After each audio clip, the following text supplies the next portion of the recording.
لا يحب اللہ الجہر بالسوء من القول الا من ظلم وکان اللہ سمیعا علیما۔ اللہ تبارک و تعالی بلند آواز کو زور زور سے بولنے کو پسند نہیں فرماتا، الا من ظلم، لیکن مظلوم کی صدا سنتا ہے۔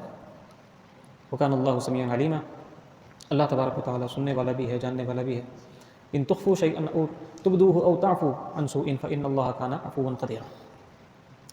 اگر کسی چیز کو واضح کر دو، کسی چیز کو چھپا دو، اللہ تبارک و تعالی معاف کرنے والا بھی ہے، اللہ تبارک و تعالی قدرت والا بھی ہے۔ اس طرح کی یہاں پر جو گفتگو ہے وہ چل رہی ہے، اس طرح کے مضامین چل رہے ہیں۔ تھوڑا سا آگے بڑھتے ہیں تو آگے حضرت مسیح علیہ السلام کے حوالے سے کچھ ایسی باتیں قرآن کریم نے بیان فرمائی ہیں کہ جو اس سے پہلے کسی کو نہیں معلوم تھی۔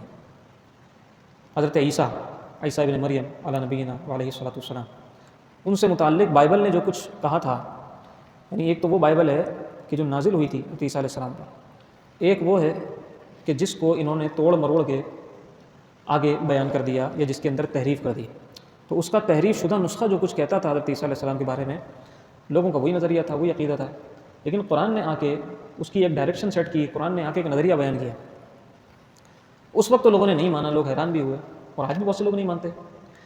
لیکن جو محققین ہیں، جو صرف کہے سنے پر اور پڑھائی ہوئی پٹی پر نہیں چلتے، بلکہ ریسرچرز ہیں، تحقیق کرتے ہیں، باتوں کو سمجھتے ہیں، غور کرتے ہیں، ٹھنڈے دل سے، ٹھنڈے دماغ سے غور کرتے ہیں، تعصب کی، عصبیت کی اینک اتار کر رکھتے ہیں، اور پھر اس کے بعد مطالعہ کرتے ہیں قرآن کریم کا، تو وہ بھی یہ کہنے پر مجبور ہو جاتے ہیں کہ جو قرآن کریم نے حضرت عیسیٰ علیہ السلام کے بارے میں نظریہ دیا وہی سچ ہے۔ وہ کیا ہے؟ وہ یہ ہے، قرآن نے کہا کہ وَقَوْلِهِمْ إِنَّا قَتَلْنَا الْمَسِيحَ عِيسَى ابْنَ مَرْيَمَ رَسُولَ اللَّهِ، لوگوں کا یہ کہنا، ان لوگوں کا یہ کہنا، ہم نے قتل کر دیا مسیح علیہ السلام کو جو کہ اللہ کے رسول ہے۔ قرآن نے یہ بتایا وَمَا قَتَلُوهُ وَمَا صَلَبُوهُ وَلَكِنْ شُبِّهَ لَهُمْ، نہ انہوں نے عیسیٰ کو قتل کیا، نہ ہی عیسیٰ کو انہوں نے پھانسی چڑھایا، نہ عیسیٰ کو صلیب دیا، نہ سولی دیا، نہ قتل کیا، بلکہ کیا ہوا وَلَكِنْ شُبِّهَ لَهُمْ، ایک شخص کہ جس نے حضرت عیسیٰ علیہ السلام کو قتل کروانا چاہا تھا، جس نے حضرت عیسیٰ علیہ السلام کی مخبری کی تھی، جس نے حضرت عیسیٰ علیہ السلام سے دشمنی کی تھی، اسی کو اللہ تعالیٰ نے حضرت عیسیٰ کے مشابہ بنا دیا، اسی کو حضرت عیسیٰ کی شباہت دے دی، اور لوگوں نے پکڑ کے اس کو ٹانگ دیا، لوگوں نے پکڑ کے اس کو سولی دے دیا۔ جو حضرت عیسیٰ علیہ السلام کے دشمن تھے، انہوں نے کیا کیا؟ اس کو سولی دے دیا، اور وہ سمجھے کہ ہم نے عیسیٰ کو سولی دے دی۔ آج تک وہ صلیب لیے گھوم رہے ہیں، آج تک صلیب لیے گھوم رہے ہیں کہ اس صلیب پر ہمارے نبی، وہ تو گاڈ تک کہہ دیتے ہیں، جیسس کہتے ہیں، جیسس گاڈ، تو وہ کہتے ہیں کہ ہمارے نبی، بلکہ خدا تک کہتے ہیں کہ ان کو پھانسی دی گئی، حالانکہ قرآن یہ نظریہ بیان کرتا ہے کہ بھائی ان کو پھانسی نہیں دی گئی تھی، ان کو پھانسی نہیں دی گئی تھی، بلکہ ایک شخص کو ان کے مشابہ بنا دیا گیا تھا، پھانسی اس کو دی گئی تھی۔ اچھا، اب سوال یہ پیدا ہوتا ہے کہ جب پھانسی اس کو دی گئی تھی تو اس کے بعد حضرت عیسیٰ ملے کیوں نہیں؟ بھئی یا تو یہ ہوتا کہ اس کو تو چلو پھانسی دے دی گئی، اب کبھی تو حضرت عیسیٰ نظر آتے کہ لوگ سمجھ جاتے حقیقت کہ بھائی جن کو ہم نے پھانسی دی تھی وہ شاید پھر کوئی اور تھا، حضرت عیسیٰ تو یہ رہے، وہ تو کسی کو نظر بھی نہیں آئے۔ اسی کے بعد کہیں گھر میں سے، کہیں راستے میں تشریف لے آتے، کسی کو نظر آ جاتے، کسی کو مل جاتے، یا زندگی کے کسی موڑ پر کسی کو مل جاتے، کسی کو ملے بھی نہیں، تو پھر گئے کدھر؟ قرآن کہتا ہے بل رفعہ اللہ الیہ، بلکہ عیسیٰ کو ہم نے اپنے پاس اٹھا لیا، عیسیٰ کو ہم نے اٹھا لیا تھا، اس لیے تمہیں نظر نہیں آتا۔ اور آج بھی حضرت عیسیٰ علیہ السلام اللہ تعالیٰ کے پاس موجود ہے، اور حضرت عیسیٰ علیہ السلام قرب قیامت تشریف لائیں گے۔ اب کہنے والے جو ختم نبوت سے بھٹکانا چاہتے ہیں، وہ ایک بات یہ بھی کہتے ہیں، یہ بھی ان کا ایک پینترا ہے، وہ کہتے ہیں تم کہتے ہو کہ نبوت ختم ہو گئی، اور پھر خود ہی کہتے ہو کہ قیامت کے قریب عیسیٰ بھی آئیں گے، تو وہ بھی تو نبی ہیں، وہ نبی علیہ الصلوۃ والسلام کے بعد پھر عیسیٰ بھی تو آ رہے ہیں، وہ بھی تو نبی ہیں، تو تم خود مانتے ہو کہ تمہارے نبی کے بعد ایک نبی نے اور آنا ہے۔ اب جو معصوم لوگ ہوتے ہیں بیچارے، وہ کہتے ہیں ہاں بات تو صحیح ہے، وہ گھبرا جاتے ہیں، وہ ان کی باتوں میں آ جاتے ہیں، حالانکہ تھوڑا سا غور کریں تو یہ اعتراض خود بخود ختم ہو جاتا ہے، یہ سوال خود بخود حل ہو جاتا ہے۔ اور اس کا حل کیا ہے؟ اس کا جواب کیا ہے؟ اس کا جواب یہ ہے کہ حضرت عیسیٰ علیہ السلام کوئی نئے نبی نہیں ہیں، بلکہ یہ پرانے نبی ہیں جو نبی علیہ الصلوۃ والسلام سے پہلے ہو چکے ہیں، ان کو تو آسمان پہ اٹھا لیا تھا، اب دوبارہ نازل ہوں گے، اب دوبارہ آئیں گے، کوئی نیا نبی نہیں آیا، کوئی نیا نبی نہیں آیا۔ ایک بات، دوسری بات یہ کہ حضرت عیسیٰ علیہ الصلوۃ والسلام پہلے جو آئے تھے وہ اپنی ہی ایک شریعت لے کر آئے تھے، اسی کی تبلیغ کر رہے تھے، انجیل آپ پر نازل ہوئی تھی، لیکن اب جو وہ آئیں گے تو انجیل کی ترویج نہیں کریں گے، انجیل کی تبلیغ نہیں کریں گے، بلکہ وہ قرآن کریم کے پیغام کو ہی آگے بڑھائیں گے۔ یہ فرق ہے حضرت عیسیٰ علیہ السلام کے پہلے آنے میں اور بعد رفع، آپ کے اٹھ جانے کے بعد دوبارہ جو آپ کا نزول ہوگا اس کے بعد آنے میں۔ لہٰذا یہ ختم نبوت سے بھٹکانے والے لوگ اس طرح کے چٹکلے چھوڑتے ہیں، اس طرح کی باتیں کرتے ہیں، حالانکہ ان کو خود بھی پتہ ہوتا ہے کہ وہ جھوٹ بول رہے ہیں۔ ایک تو ہے عام شخص کہ جس کو پٹی پڑھا دی گئی، چلو اس کو نہیں پتہ، ان کے بڑے بڑے اسکالرز جو بنے ہوئے ہوتے ہیں ان کو تو پتہ ہی ہوتا ہے سب کہ سب جھوٹ ہے، لیکن اس کے باوجود وہ جھوٹ بول رہے ہوتے ہیں، مستقل جھوٹ بول رہے ہوتے ہیں۔ بس یہ دولت ایسی چیز ہے جناب، یہ شہرت ایسی چیز ہے جناب، ایک تھیلی والے کو اٹھا کے جب آپ محل میں بٹھا دیں گے ہیں، میں جانتا ہوں ایک ایسے شخص کو کہ جو بازار میں شاپر بیچا کرتا تھا، اس کو خرید لیا، اس کا ایمان خرید لیا، اس کی بیٹی بیمار ہو گئی، اس کا علاج ہوا آغا خان میں، حالانکہ اس کی اتنی طاقت نہیں تھی کہ جو ہے نا وہ کہیں قریب کے کسی پرائیویٹ ہاسپٹل میں اس کا علاج کروا سکے، اسی نام پہ اس کو خریدا کہ آ جاؤ ہم تمہارا علاج کروا دیں گے، تمہاری بچی کا علاج کروا دیں گے۔ اب اولاد ایسی چیز ہوتی ہے انسان کا ایمان تھوڑی دیر کے لیے ڈگمگا جاتا ہے، لیکن ختم نبوت ایسا عقیدہ ہے، نبی علیہ الصلوۃ والسلام کی عزت و حرمت ہمارے لیے اتنی اہم ہے کہ ہماری جان بھی قربان، ہماری اولاد کی جان بھی قربان، ہماری جان جاتی ہے تو جائے، ہماری اولاد مرتی ہے تو مرے، ختم نبوت پہ سودا نہیں کریں گے، حضور کی عزت و حرمت پہ کبھی آنچ نہیں آنے دیں گے۔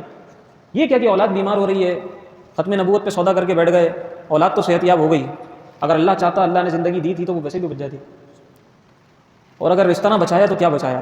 ایمان گنوا کے اولاد بچا لی تو کچھ نہیں بچایا، اولاد گنوا کے ایمان بچا لیا تو سب کچھ بچا لیا۔ ایمان سے بڑی کوئی دولت نہیں ہے، ایمان سے بڑی کوئی نعمت نہیں ہے، لہٰذا ایمان کا سودا کسی قیمت پہ ایک مومن کو نہیں کرنا چاہیے۔ مومن کے پاس ایمان سے بڑی دولت کوئی ہے ہی نہیں، کوئی بھی چیز ہو، کتنا بڑا منصب، کتنی بڑی شہرت اور کتنی زیادہ دولت آفر کر دی جائے، لیکن اگر ایمان کے مقابلے میں کی جا رہی ہے تو پھر اس کی کوئی حیثیت نہیں۔ آگے چل کر عیسائیوں کا ایک باطل عقیدہ بتایا، اس کو رد بھی کیا، وَلَا تَقُولُوا ثَلَاثَةٌ، قرآن نے کہا کہ تم 3 خداؤں کا نام لیتے ہو، 3 خداؤں کی بات کرتے ہو تو یہ نہ کہو، وَلَا تَقُولُوا ثَلَاثَةٌ، انتہوا، باز آ جاؤ، باز آ جاؤ، سمجھ جاؤ، خیر لکم، یہی تمہارے لیے بہتر ہے۔ 3 خدا کہاں ہیں بھائی؟ تیسرا خدا کیا؟ کوئی دوسرا خدا بھی ہوتا؟ قرآن نے کہا لَوْ كَانَ فِيهِمَا آلِهَةٌ إِلَّا اللَّهُ لَفَسَدَتَا، کہ اگر اس کائنات میں خدا کے علاوہ تم 2 اور کی بات کرتے ہو، ایک اور بھی ہوتا تو زمین و آسمان میں فساد ہو جاتا، سب تباہ و برباد ہو جاتا۔ کیوں؟ خدا تو پھر خدا ہے۔ ایک خدا کہتا کہ میں سورج کو مشرق سے نکالنا چاہتا ہوں، دوسرا کہتا مغرب سے نکالنا چاہتا ہوں، دونوں لڑ جاتے، سورج کا نظام کہاں چل پاتا؟ ایک کہتا کہ میں ابھی آسمان کو اٹھا کے رکھنا چاہتا ہوں، ایک کہتا ہے کہ بس میرا دل چاہتا ہے میں اس کو گرا دوں، تو زمین و آسمان میں فساد ہو جاتا، سب تباہ و برباد ہو جاتا۔ زمین و آسمان کا نظام اتنی خوبصورتی کے ساتھ، اتنی پابندی کے ساتھ جو چل رہا ہے، یہ اس بات پر واضح دلیل ہے کہ اس کا چلانے والا کوئی ہے، اور وہ بھی ایک ہے۔ ایک تو یہ کہ یہ خود نہیں چل رہا، کوئی نہ کوئی چلانے والا، اور دوسرا یہ کہ چلانے والا بھی ایک ہے، ایک سے زیادہ نہیں۔ واضح طور پر یہ نشانیاں موجود ہیں۔ قرآن نے کہا کہ ہم دنیا میں بھی تمہیں نشانیاں دکھائیں گے، ہم تمہیں تمہاری ذات کے اندر نشانیاں دکھائیں گے، تم غور کرنے والے تو بنو۔ ایمان لانے کے لیے یہ جو نشانیاں تم اپنی آنکھ سے دیکھ رہے ہو یہ کافی ہیں۔ وہ کہا نہ کہنے والے نے اگرچہ بہت بڑی بات کہہ دی، لیکن بہرحال ایک بات ہے، وہ کہا کہ ہم ایسے اہل نظر کو قبول حق کے لیے، ہم ایسے اہل نظر کو قبول حق کے لیے اگر رسول نہ آتے تو صبح کافی تھی۔ ہم ایسے اہل نظر ہیں کہ حق کو قبول کرنے کے لیے اگر رسول نہیں بھی آتے، نہیں بھی ہمیں گائیڈ کرتے، تو رات کے بعد جو صبح آتی ہے نا، وہی کافی تھی ہمیں یہ بتانے کے لیے کہ اس نظام کا کوئی چلانے والا ہے۔ ہم خود ہی سمجھ جاتے، اگرچہ یہ بہت مشکل کام، لیکن دعویٰ کرنے والے نے دعویٰ کیا اور یہ بتایا کہ ہمارے لیے زمین و آسمان میں اور صبح کے آ جانے میں، رات کے چلے جانے میں اتنی بڑی نشانیاں ہیں کہ اگر دیکھنے والا انہی کو دیکھ لے تو وہ ایمان لے آئے۔ سورہ مائدہ شروع ہو جاتی ہے، مائدہ کا مطلب ہوتا ہے دسترخوان۔ دسترخوان کا ایک واقعہ بالکل آخر میں سورہ مائدہ کے موجود ہے، اور وہ واقعہ اتنا اہم ہے، اتنا زبردست ہے، اس واقعے کی وجہ سے پوری سورت کا نام مائدہ رکھ دیا گیا۔ وہ واقعہ کیا ہے؟ وہ واقعہ یہ ہے کہ یہ جو حضرت عیسیٰ علیہ السلام کے حواری تھے نا، یہ فرمائشیں کیا کرتے تھے۔ تو ایک فرمائش انہوں نے یہ بھی کی، انہوں نے کہا کہ ربنا انزل علینا مائدۃ من السماء۔ انہوں نے پہلے یہ خواہش کی کہ اگر آپ کا رب واقعی موجود ہے تو آسمان سے ہمارے لیے ایک دسترخوان نازل کر دے۔ مائدہ کہتے ہیں دسترخوان کو، آسمان سے ہمارے لیے ایک دسترخوان نازل کر دے، اس پہ جنت کی نعمتیں سجی ہوئی ہوں، ہم کھائیں، مزے کریں، عیش کریں۔ آپ کہتے ہیں جنت، جنت کے کھانے، جنت کا دسترخوان، ہمیں دکھا کیوں نہیں دیتے؟ ایک دفعہ اپنے رب سے کہیں نازل کر دے۔ اچھا بھائی نازل ہو گیا تو تم ایمان لے آؤ گے؟ ہاں ایمان لے آئیں گے، دیکھ لیں گے اپنی نظر سے، اپنی آنکھوں سے اترتا ہوا، ایمان لے آئیں گے۔ میدان طے میں بنی اسرائیل کے اوپر حضرت موسیٰ علیہ السلام نے بھی دعا کی تھی تو نازل ہوا تھا کہ نہیں؟ من و سلوہ نازل ہوتا تھا، قرآن میں بار بار ذکر ہے، من و سلوہ، من و سلوہ نازل ہوتا تھا، اس میں بھنا ہوا بٹیر ہوتا تھا اور حلوہ ہوتا تھا۔ ہاں آسمان سے نازل ہو رہا ہے ان کے لیے اتنا شاندار کھانا، ہماری آگ پہ پکا ہوا بھی نہیں، ہمارے چولہوں پر ہماری گیس پر پکا ہوا بھی نہیں، اللہ کا نازل کرتا، اللہ نے بنا کے بھیجا ہے جنت کا کھانا، وہ کھا کر بھی وہ ایمان نہیں لائے، من و سلوا کھایا، خوب مزے اڑائے انہوں نے اور ایمان نہیں لائے۔ وہی قوم تھی یہ بھی، وہی چلے آ رہے تھے بنی اسرائیل جن میں حضرت عیسیٰ علیہ السلام آئے، وہ بنی اسرائیل ہی تھے۔ جب حضرت عیسیٰ علیہ السلام آئے، کتاب چینج ہوئی ہے، نبی تبدیل ہوئے ہیں، لیکن قوم تو وہی تھی، تو حرکتیں بھی ان کی وہی تھی۔ تو اب کہنے لگے کہ ہمارے لیے دسترخوان نازل کروا دیں، تو حضرت عیسیٰ علیہ السلام نے کہا کہ بھائی کیسی باتیں کرتے ہو تم لوگ، ڈرو اللہ سے۔ تو انہوں نے بہت اصرار کیا کہ نہیں، کروائیں کروائیں کروائیں، دعا کر دی حضرت عیسیٰ علیہ السلام نے، ربنا انزل علینا مائدۃ من السماء تکون لنا عیدا لاولنا وآخرنا وآیۃ منک وارزقنا وانت خیر الرازقین۔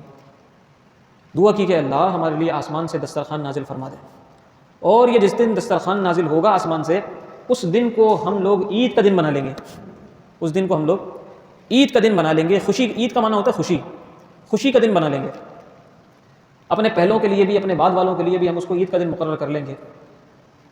تو اللہ تعالیٰ نے فرمایا کہ ٹھیک ہے میں نازل کرتا ہوں، قال اللہ انی منزلها علیکم، میں نازل تو کر رہا ہوں، فمن یکفر بعد منکم، اس کے بعد اگر کسی نے پھر کفر کیا، فانی اعذبہ عذابا لا اعذبہ احدا من العالمین، پھر میں وہ عذاب دوں گا کہ اس سے پہلے میں نے کبھی کسی کو وہ عذاب نہیں دیا ہوا، اتنا سخت عذاب دوں گا۔ بہرحال آسمان سے عذاب، آسمان سے مائدہ نازل ہو گیا، دسترخوان نازل ہو گیا، کھایا پیا انہوں نے، اور پھر اس کے بعد وہی باتیں اور ایمان نہیں لائے۔ تو یہ ایک مائدہ کا ذکر ہے۔ اچھا، اس میں ایک نوٹ کرنے کی بات یہ ہے کہ اللہ تبارک و تعالیٰ کی بارگاہ سے جب کوئی نعمت نازل ہوتی ہے، اس کو ہم خوشی کا دن بنا سکتے ہیں، اس کو خوشی کا دن بنا سکتے ہیں۔ اللہ کی بارگاہ سے جب کوئی نعمت عطا ہوتا ہے، بھائی گھر میں بچے کی پیدائش ہوتی ہے، اس دن خوشی مناتے نہیں مناتے؟ کیوں؟ نعمت اللہ نے عطا کی ہے۔ سال بعد پھر ہم اس کا برتھ ڈے منا رہے ہوتے ہیں، یاد آتا ہے اس دن میرا بیٹا پیدا ہوا تھا، خوشی ہو رہی ہوتی ہے۔ اچھا، کوئی شادی کی سالگرہ منا رہا ہوتا ہے، اینیورسری منا رہا ہوتا ہے، کیوں؟ اس دن اللہ نے ایک نعمت دی ہے، ایک رشتہ ازدواج دیا ہے۔ تو اسی طرح کوئی بھی نعمت جب اللہ دے، اس دن کو ہم خوشی کا دن مقرر کر سکتے ہیں، یہ تو خود قرآن نے بتایا۔ اسی طرح ہمارے پاس ساری نعمتوں میں سب سے بڑی نعمت ہمارے آقا مولا ہے، ہمارے پیارے نبی صلی اللہ تعالیٰ علیہ وسلم اللہ کی ساری نعمتوں میں سب سے بڑی نعمت۔ تو جس دن اللہ نے ہمیں اپنے نبی دیے، وہ دن کتنا خوشی والا دن ہے، سب سے زیادہ خوشی والا دن وہی ہے۔ اللہ نے سب سے بڑی نعمت ہمیں دی، سب سے بڑی نعمت، نعمت کبریٰ اللہ نے ہمیں دی، وہ بہت زیادہ خوشی والا دن ہمارے لیے۔ تو کوئی بھی نعمت ہو وہ ہمارے لیے خوشی والا دن ہے، اور جب نعمتوں کی بھی نعمت، نعمتوں کی بھی جان، نعمت کبریٰ اللہ نے ہمیں دے دی، تو وہ یقیناً بہت زیادہ خوشی والا دن ہے۔ اب ہر ایک کا خوشی کرنے کا طریقہ مختلف ہوتا ہے، بس شریعت کے دائرے کے اندر رہ کر اپنی خوشیوں کا اظہار کریں تو وہ ٹھیک ہے، جائز ہے، وہ طریقہ کوئی بھی۔ شریعت کے دائرے سے باہر نہ نکلیں، کسی کا دل چاہ رہا ہے کہ میں فائرنگ کروں خوشی میں، نہیں بھائی جائز نہیں ہے۔ کسی کا دل چاہ رہا ہے میں بھنگڑے ڈالوں خوشی میں، جائز نہیں ہے۔ کسی کا دل چاہ رہا ہے میں بائک کا سائلنسر نکال کے بھگاؤں خوشی میں، جائز نہیں ہے، جائز نہیں ہے۔ اب پھر چاہے وہ کوئی بھی نعمت کا موقع ہو، شادی کا موقع ہو تو بھی جائز نہیں ہے، سالگرہ کا موقع ہو تو بھی جائز نہیں ہے، کوئی بھی خوشی کا موقع ہو جائز نہیں ہے۔ ہاں، شریعت کے بتائے ہوئے جو رولز ہیں، جو طریقے ہیں، ان کے اندر بندہ رہ کے خوشیاں منا سکتا ہے، وہ منا لے۔ کیسے منا سکتا ہے؟ کسی کی مدد کر کے خوشی منا سکتا ہے، اللہ کا شکر ادا کر، سجدہ شکر ادا کر کے خوشی منا سکتا ہے، نوافل ادا کر کے خوشی منا سکتا ہے، لوگوں کو کھانا کھلا کے خوشی منا سکتا ہے، لوگوں کو پانی پلا کے خوشی منا سکتا ہے۔ یہ طریقے تو جائز بلکہ پسندیدہ ہیں۔ اس طریقے سے کوئی خوشی منائے تو کیا ہی بات ہے، مخلوق کی بھی بھلائی کرے، اللہ کو بھی راضی کرے، اس طرح خوشی اگر مناتا ہے تو پھر کسی بھی نعمت پہ منائے۔ لیکن اگر شریعت کی حدود کراس کرتا ہے تو پھر کسی بھی نعمت پہ خوشی منانا جائز نہیں ہے۔ اور دیکھیں نا شادیوں کے اندر کیا کچھ ہو رہا ہے۔ کل ہمارے بزرگ ہیں وہ فرما رہے تھے کہ شادی ویسے تو ایک نعمت ہے، شادی اینیورسری بھی منا رہے ہوتے ہیں، لیکن اگر اس کو ہم نعمت کے طریقے سے ہی انجام دیں، اس میں تلاوت قرآن ہو، اس میں اچھی اچھی باتیں ہوں۔ شادی کے اندر جو کہ ایک سنت پروگرام ہے، نکاح ایک سنت تقریب ہے، اس کے اندر اتنی خرافات ہم نے شامل کر لیں، اتنی خرافات شامل کر لیں کہ اس رشتے کا آغاز ہی ہم نے گناہوں سے کیا، اس رشتے کا، اس بندھن کا آغاز ہی ہم نے ناچ گانے، بھنگڑے، بے حیائی، بے پردگی اور تباہی، پیسوں کا ضیاع، جو کچھ کہہ لیں آپ، کیمرہ مین کیا کر رہا ہوتا ہے، انٹری کے نام پہ کیا کچھ ہو رہا ہوتا ہے، اور ہمیں پتہ ہے ہماری شادیوں کے اندر کیا کچھ ہو رہا ہوتا ہے۔ تو ایک نئے رشتے میں بندھنے جا رہے ہیں، ماں باپ کو چاہیے کہ بچوں کو دعاؤں سے رخصت کریں، بچوں کے لیے دعائیں کریں، سب ان کے لیے دعائیں کریں، لیکن یہ جو کچھ ہو رہا ہوتا ہے نا، یہ بے برکتی والی چیزیں ہیں۔ ان چیزوں سے پھر ہم کہتے ہیں کہ ہماری شادیاں کامیاب نہیں ہو رہی، گھروں میں خوشیاں نہیں ہیں۔ جب رشتے کا آغاز ہی، جب کام کا آغاز ہی ہم بے برکتی سے کریں گے تو پھر خوشیاں کیسے آئیں گی؟ لہٰذا اس موقع پر نعمت ہے نا، اس موقع پر کم از کم ہمیں بریک لگانا چاہیے کہ بھائی نہیں، ہم ٹھیک ہے مہمانوں کو جمع کر لیں، ہال بھی کر لیں، سب کچھ کر لیں، لیکن اگین شریعت کے بتائے ہوئے حدود و قیود کے اندر. اب حدود و قیود یہاں پر کیا ہوں گے؟ یہاں پر حدود و قیود یہ ہوں گے بے پردگی نہ ہو، پردے کا انتظام ہو، خواتین الگ ہوں مرد الگ ہوں ہیں، اور اسی طرح کوئی اللہ کو ناراض کرنے والا کام نہ ہو، ورنہ یہیں سے اللہ کی ناراضی اگر شروع کر دی ہم نے تو پھر آگے جا کے کیا کچھ ہوتا ہے وہ ہمیں سب معلوم ہے. بہرکیف یہ بات ہماری ایک خوشی کے موقع سے آگے کی طرف نکل گئی. اب ہم اختصار کے ساتھ دوبارہ پیچھے آتے ہیں اور اپنی گفتگو کو مکمل کرتے ہیں. سورہ مائدہ کا آغاز جہاں سے ہوتا ہے فرمایا یا ایھا الذین آمنوا اوفوا بالعقود، اے ایمان والو اپنے وعدوں کو پورا کرو. کس کو کہا جا رہا ہے؟ ایمان والوں کو. ایمان والوں کو کہا جا رہا ہے وعدے پورے کرو. اور یہ ہمارا مشاہدہ ہے کہ سب سے زیادہ وعدہ خلافی میرے خیال ہے دنیا میں مومن لوگ ہی کرتے ہیں. آپ اگر باہر کی دنیا میں چلے جائیں لوگ ان کی مثالیں دیتے ہیں، ٹھیک ہے، ایک آپ کہیں کہ ایک اعتبار سے ان کا معاشرہ اچھا ہے، وعدہ خلافی وہاں نہیں ہے، وہاں وعدہ وفا کرتے ہیں. لیکن بہرحال ایمان پھر ایمان ہے، ایمان کا مزہ ایمان کا ہے. ہم یہ نہیں کہہ سکتے کہ ہم جو ہے نا ہم جہنمی ہیں وہ جنتی ہیں. ایمان بہرحال ایمان ہے، لیکن معاشرے کا آپ کہیں کہ جو مقابلہ ہے نا وہ کوئی نہیں ہے. ایمان آپ کہیں اخلاقیات کے اندر ٹھیک ہے ایمان ہمارے پاس ہے، لیکن ایمان جن چیزوں کی ہمیں رہنمائی کرتا ہے وہ ساری انہوں نے لے لی. اخلاقیات ہمارے پاس نہیں، وعدے کی پاسداری ہمارے پاس نہیں. ہمارے یہاں پتہ ہے ایک بندے نے کہا ہے کہ میں 10 بجے آؤں گا، ہمیں پتہ ہے کہ وہ 10 بجے نہیں آئے گا. پتہ ہے کہ نہیں آئے گا؟ ہمیں پتہ ہے، ہماری پوری قوم کا یہ مسئلہ ہے، اگر وہ 10 بجے آ جائے تو غنیمت بھائی، اس نے 10:15 ساڑھے 10 لازماً کرنے ہیں. اور ہمیں پتہ ہے کہ یہ ہمارے معاشرے کا رواج ہے، یہ ٹرینڈ ہے. ہم نے بھی یہ سوچ کے صبر کر لینا ہے. اور اس کو بھی پتہ ہے کہ یار کون سا میں 10 بجے پہنچ جاؤں گا، ٹائم تو دے دیا ہے، اس کو بھی پتہ ہے میں لیٹ ہی پہنچوں گا. یہ وعدہ خلافی ہے. شادی کارڈ پہ ہم لکھ رہے ہوتے ہیں ارائیول 9 بجے، ڈنر 10 بجے، سب کو پتہ ہے جھوٹ ہے. لکھنے والے کو بھی پتہ ہے جھوٹ ہے، آنے والوں کو بھی پتہ ہے جھوٹ ہے. اتنا جھوٹ، ہر وقت جھوٹ، ہر بات پہ جھوٹ ہمارے معاشرے میں. بھائی جب پتہ ہے ہمیں نہیں ہوگا اتنے بجے، جتنے بجے ہوگا وہ تو پتہ ہے نا، وہ لکھ دو. نہیں لکھیں گے، جھوٹ ہی لکھیں گے. کیوں بھائی؟ اچھا اس کو اتنا ہلکا لے لیا کہ یار سبھی کر رہے ہیں، کوئی بات نہیں، وہ تو سبھی لکھتے ہیں، یہ تو ایسے ہی لکھا جاتا ہے. بھائی کیوں لکھا جاتا ہے؟ اس کو صحیح کر لو. اگر کسی نے کر دیا ہے، پیچھے لوگوں نے کر دیا ہے، تو وہ ہمارے سر پہ تھوڑی ہے. ہمارے سر پہ تو وہ ہے جو ہم کر رہے ہیں. اگر ساری دنیا جہنم کے راستے پہ جا رہی ہے تو میں کیوں جاؤں؟ میں تو جنت کے راستے پہ جاؤں گا، میں تو صحیح راستے پہ چلوں گا. ایک بندہ تو کوئی ہو نا صحیح راستے پہ چلنے والا. یہ تھوڑی کہ سبھی چل رہے ہیں تو چلو ہم بھی چل رہے ہیں. بہرحال یہ وعدہ خلافی ہمارے معاشرے کے اندر رچ بس گئی ہے. ہم نے وعدہ کر لیا ہے، کسی کو آپ پیسے دے کے دیکھ لیں اور وہ آپ سے لاکھ وعدہ کرے کہ میں آپ کو 1 مہینے بعد واپس کر دوں گا، وہ بس مہینہ آپ گنتے رہیں کہ وہ مہینہ کب پورا ہوگا. تو بس کسی کے کام آئیں، کسی کی مدد کریں، ہر موقع پر وعدہ خلافی ہمارے معاشرے کا دستور ہے. آگے چل کر ایک آیت ہے حرمت علیکم المیتۃ والدم، اس کے اندر اللہ رب العزت نے جتنے حرام چیزیں ہیں وہ بیان فرما دی. مردار حرام ہے، خون حرام ہے، خنزیر حرام ہے، ساری چیزیں، بہتا ہوا خون، یہ ساری چیزیں اللہ رب العزت نے بیان فرما دی. کل جس طرح ہم بات کر رہے تھے کہ جو حرمت والے رشتے ہیں، یعنی محرم جو ہیں، محرم رشتے جن سے نکاح نہیں ہو سکتا، اللہ نے وہ بیان کر دیا. اس کے علاوہ سب سے نکاح ہو سکتا. اسی طرح جو چیزیں حرام ہیں اللہ نے وہ بیان کر دی. ان کے علاوہ سب حلال ہیں، ان کے علاوہ سب حلال. کچھ چیزیں ہم نے خود بخود حرام کی ہوئی ہیں، کہ وہ ایسا ہو گیا تو حرام ہو جائے گا، ویسا ہو گیا تو حرام ہو جائے گا، یوں ہو جائے. یہ سب اللہ پر افطرا ہے. یہ سب جھوٹی باتیں ہیں، جھوٹی باتیں ہم نے خود شامل کی ہوئی ہیں اور ہم سمجھ رہے ہیں کہ یہ بڑے دین کی بات ہم نے کر دی. ایسا ہو گیا تو کھانا حرام ہو جائے گا، ویسا ہو گیا تو پانی حرام ہو جائے گا. بھائی کس نے کہا ہے؟ کس نے کہا ہے؟ تو بہرحال ان چیزوں کو ہمیں ذرا دیکھنا چاہیے، غور کرنا چاہیے. حرام چیزیں بالکل واضح ہیں، ان کے علاوہ سب حلال ہے. جب تک کوئی حرام ہونے کی وجہ نہ ہو چیز حلال ہے. یعنی چیزوں کے اندر جو اصل ہے وہ ان کا حلال ہونا ہے. جو حرام ہوگی اللہ نے اس کو بیان کر دیا ہے کہ یہ حرام ہے، جن کو بیان نہیں کیا وہ حلال ہے. خود ہی اپنے طور سے افترا کر کے ہم چیزوں کو حرام نہ قرار دیں. آگے چل کر بس ایک آیت اور اس کے بعد گفتگو مکمل. وضو کے فرائض جو بیان ہوئے ہیں وہ سورہ مائدہ کے اندر بیان، اور تیمم کے جو احکام نازل ہوئے ہیں وہ بھی، ان کی آیت بھی یہی موجود ہے. تو یہ یاد رکھیے گا، جنرل نالج کا سوال ہے، کبھی لوگ پوچھ بھی لیتے ہیں.